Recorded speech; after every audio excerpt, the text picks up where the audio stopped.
కష్టార్జితం పేద ప్రజల ఆశతోటి తెచ్చుకున్నటువంటి ప్రభుత్వాన్ని ముగ్గురు నలుగురు వాళ్ళ స్వార్థ రాజకీయాల కోసమో పదవుల కోసమో రోడ్ల మీద పడి వచ్చిరాని ఆరోపణలు చేసుకుంటా నిరాధారమైన ఆరోపణలు చేసుకుంటూ ముఖ్యమంత్రి గారిని టార్గెట్ చేసుకుంటూ ప్రతిపక్షాలకు అస్త్రాలు అందించే విధంగా వ్యవహరించడం అది మంచి పద్ధతి కాదు.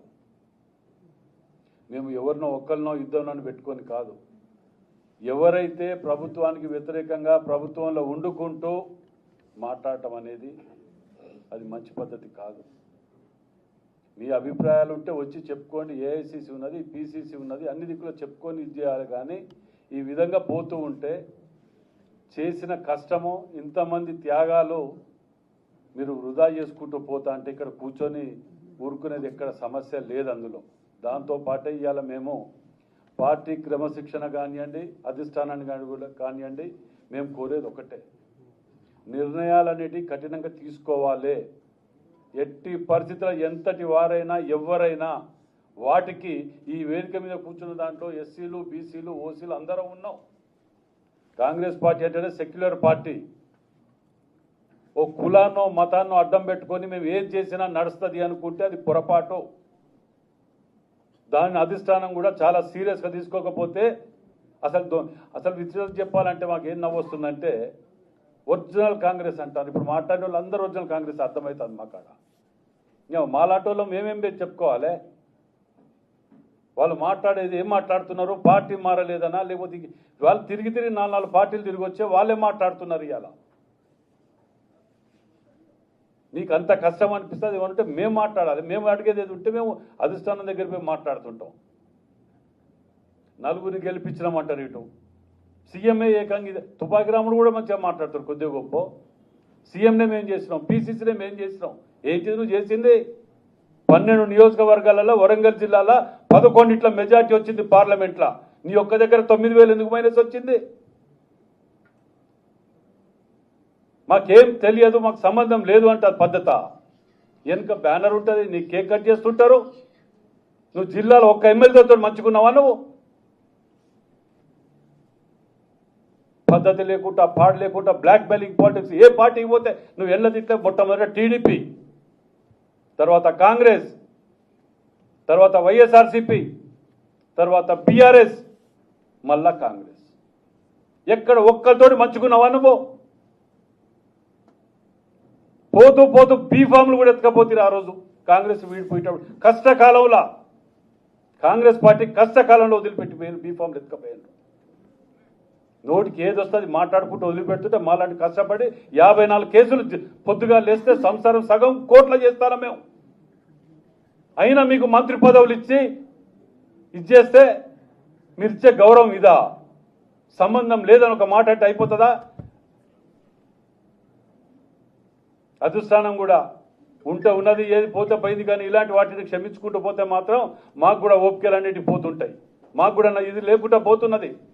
ప్రజలకు విశ్వాసం కోల్పోయే పరిస్థితులు వస్తున్నాయి. దీని అడ్వాంటేజ్ తీసుకొని బీఆర్ఎస్ దొంగలు ఇటు పెట్టుకొని ఆడనో బీజేపీ వాడో క్యాన్సిల్ చేస్తాడు టూరు సీఎం గారిది పర్మిషన్ ఇవ్వమని. వీడో ఏం చేస్తాడు ఇక్కడ కూర్చొని, ఇక్కడ మొత్తం అత్యవసరంగా అధిష్టానం ఏదో జరిగిపోతుంది కాబట్టి వెనకకు పిలిచాడు వీడంట అంటాడు. అసలే దొంగల ముఠా ఇది. పొద్దుగా లేస్తే దోసుక తిని ఇది చేసుకొని మనం ఇది చేస్తుంటేనే ప్రజలు నమ్మకంతో మనకు పట్టం కట్టారు. పోనీ నువ్వు చెప్పిన 200 కోట్లు అన్నావు అట, పేపర్లు వచ్చిందట. ఇదా మీ సంస్కృతి? చెప్పు, ఎక్కడో చూపి ప్రూవ్ చేయి. ఇంకా ప్రెస్ మీట్ కౌంటర్లు పెడితే రోడ్డు మీదకి వచ్చి మాట్లాడతా, ఇవి తీస్తా అవి ఏంటిది? రమ్మని అడుగుతున్నాం కదా. ఏదో గాడుపుల బాణాలేసి పార్టీని అవమానపరచడానికి దీని వెనుక ఎవరికి 2 తీర్ల కుట్రాలు ఉన్నాయి. ఒకటి బీజేపీ బీఆర్ఎస్ ఇంకెవరో పార్టీ ఉంటుంది దీని వెనుక. లేదంటవా వితిన్ల పార్టీలనే కొన్ని గుంటనక్కలనే 1-2 ఆ గుంటనక్కలు ఎన్నుకుంటే దుకాణం నడిపించాలి. మీ యొక్క స్వార్థ రాజకీయాల గురించి మాలాంటి వాళ్ళని బదనాం చేసి ఇట్లా అవమానపరుచుకుంటూ రక్తం దాగుతా కాంగ్రెస్ కార్యకర్తలది మీ ఎక్కడ పోయినా పర్లే, మా పదవులు ముఖ్యం అనుకుంటే మాత్రం దయచేసి పార్టీలకు వెళ్ళి బహిష్కరించక ముందుకే వెళ్ళిపోండి. మేము అధిష్టానాన్ని కానివ్వండి, ఇంకా వేరే ఏది కానివ్వండి, మేము రిక్వెస్ట్ చేసి అడుగుతున్నాం. ఇలాంటి వాటిని ఇక ముందు జరగకుండా, జరిగితే తక్షణం బహిష్కరించే విధంగా ఎంతటి వారైనా పర్లే, ఏ కులమైనా పర్లే, ఎవరైనా పర్లే ఆ నిర్ణయం తీసుకోకపోతే కార్యకర్తలల్లా చాలా నష్టపోయే ప్రమాదం ఉన్నది.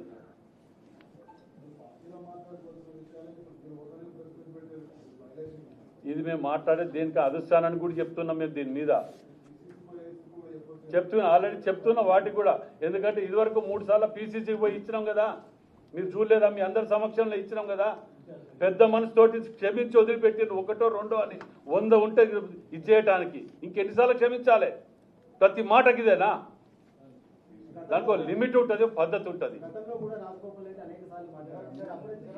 అది కూడా చెప్పినాం. అప్పుడు కూడా మేము స్పందించినాం. మీరు విన్నారో లేదో కానీ మేము అప్పుడు కూడా స్పందించినాం. మేము వ్యతిరేకంగా పోయి రోడ్డు మీద కూర్చొని మాట్లాడినాం. అక్కడ మునుగోడు బై ఎలక్షన్లో కూడా పోయి లొల్లి పెట్టుకొని వచ్చిన వాడ. ఇట్లాంటి వాళ్ళని ఉంచొద్దని ఎవరే కానీ. నేను అదే మళ్ళీ చెప్తున్నా, ఎవరు ఖండించరు ఎవరు లేదు అని నా కడుపు కాలేదు, నేను ఖండిస్తానా? తప్ప చెప్పండి మరి. అది కూడా తప్పంటే ఎట్లా? మీరు ఒక్కటి గుర్తుపెట్టుకోండి, కొండ సురేఖ ఒక్కరనే కాదు, ఎవరైనా అని చెప్తున్నాం. ఇప్పుడు నేను కొండ సురేఖ అంటే మీరు రెడ్డోడు ఆడ బీసీ కాబట్టి అంటగా ఈ దుకాణం మాకు ఆ దుకాణం వద్దు నాయన, మాకు మేము మంచిగానండి. మళ్ళీ చెప్తాను, దయచేసి ఒక్క నిమిషం వినండి. మేము మొదటి రాజగోపాల్ రెడ్డి గారు కూడా చెప్పినాం, ఎవరే కానీ అంటున్నాం మేము. మళ్ళీ మీరు ఒకటే పేరు పెట్టుకొని అనకండి ఇట్లా అన్న. నేను మాట్లాడతాను. అక్కడ భువనగిరిలో వీళ్ళు ఖండించారు కదా, అన్ని టీవీలలో వచ్చారు. ఈరోజు చూడమ్మా, మేము చెప్పేది సురేఖ గారు బాధ్యత తీసుకోవాలి. సురేఖ గారు బాధ్యత తీసుకోవాలి. కన్న బిడ్డ కదా, బయట ఎవరో కాదు కదా. మీ బిడ్డ బాధ్యత మీరు తీసుకోకపోతే ఇంకా వాళ్ళు తీసుకుంటారు. తెలియదు అని వదిలేస్తే అయిపోతుందా? రాజీనామా చేయాలి, చేయకపోతే యాక్షన్ కూడా తీసుకోవాలి. మాట్లాడిన అందరి మీద, ఒక్కరి మీద అని చెప్పంటే నేను అరే మాట్లాడిన వాళ్ళు అందరంటే ఆయన రాడా ఇళ్లకు?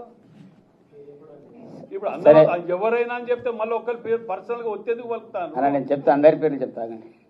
అందరికి అని చెప్తున్నాం మేము, ఎవరే కానీ. సరే ఈరోజు చెప్పాను మీకు, ఇన్నేళ్ళల్లా